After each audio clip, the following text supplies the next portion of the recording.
Selamat pagi anak-anak kelas 5. Apa kabar kalian hari ini?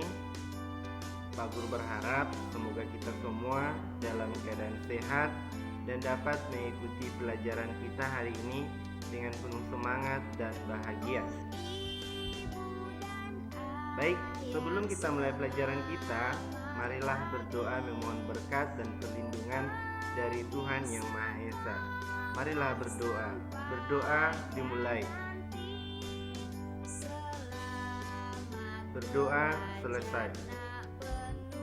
Baik, materi pelajaran kita IPS di kelas 5 hari ini kita akan mempelajari materi tentang pengertian permasalahan sosial. Contoh permasalahan sosial dalam kehidupan bermasyarakat. Baik, berikut ini Pak Guru akan jelaskan apa itu yang dimaksud dengan masalah sosial. Masalah sosial ini merupakan suatu ketidaksesuaian antara unsur-unsur kebudayaan atau juga masyarakat, sehingga kemudian bisa atau dapat membahayakan kehidupan kelompok sosial.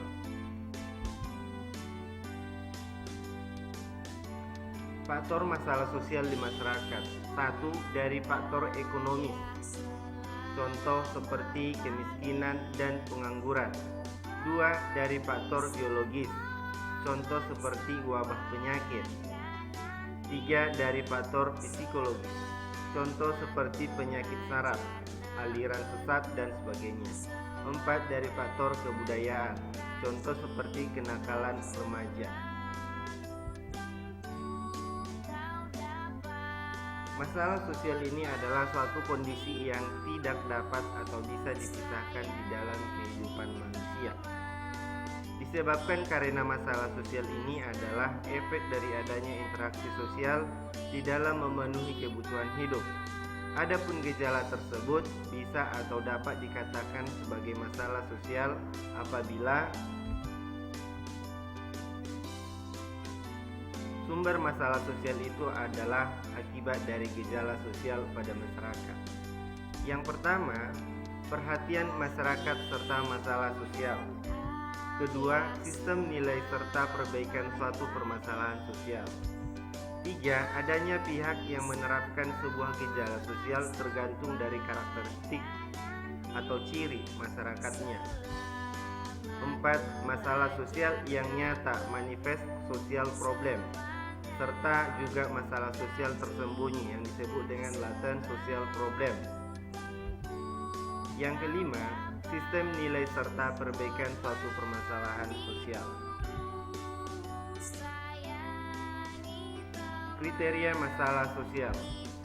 1. Kriteria umum. 2. Sumber masalah sosial. 3. Pihak yang menetapkan masalah sosial. 4. Masalah sosial laten dan nyata.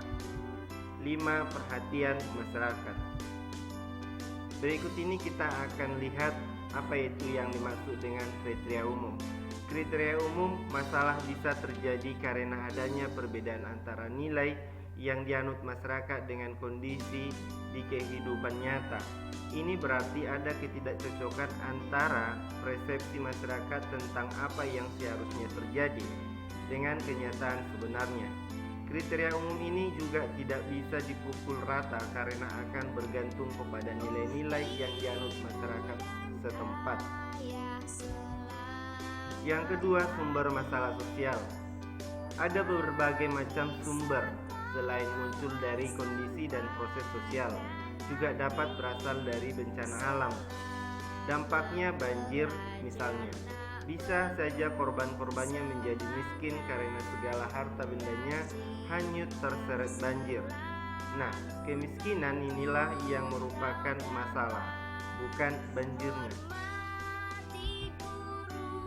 3. Pihak yang menetapkan masalah sosial. Masalah sosial tentu tidak bisa diklaim oleh individu itu sendiri. Harus ada pihak lain yang menetapkan. Contoh pihak-pihak tersebut adalah pemerintah, tokoh masyarakat, maupun organisasi sosial yang punya pengaruh besar. 4. Masalah sosial nyata dan laten. Masalah sosial nyata timbul karena ada tindakan yang melenceng dari norma dan nilai yang berlaku di masyarakat dan masyarakat merasa yakin dapat mengatasinya. Di sisi lain, masalah sosial laten adalah ketika masyarakat tidak berdaya untuk mengatasinya, seperti korupsi. 5. Perhatian masyarakat. Kriteria ini penting karena tidak semua masalah sosial akan menjadi perhatian masyarakat. Sebaliknya, tidak semua perhatian sosial merupakan masalah sosial. Misalnya, jatuhnya pengendara sepeda motor akan menarik perhatian masyarakat, tetapi hal itu bukan masalah sosial. Baik, demikian penjelasan dari Pak Guru tentang masalah sosial di lingkungan masyarakat. Tugas kamu di rumah, tuliskan 4 faktor masalah sosial di masyarakat. 2. Tuliskan apa yang dimaksud dengan masalah sosial. 3. Tuliskan 2 contoh permasalahan sosial di lingkungan rumah kamu atau di lingkungan sekitar kamu. Baik, demikian penjelasan dari Pak Guru.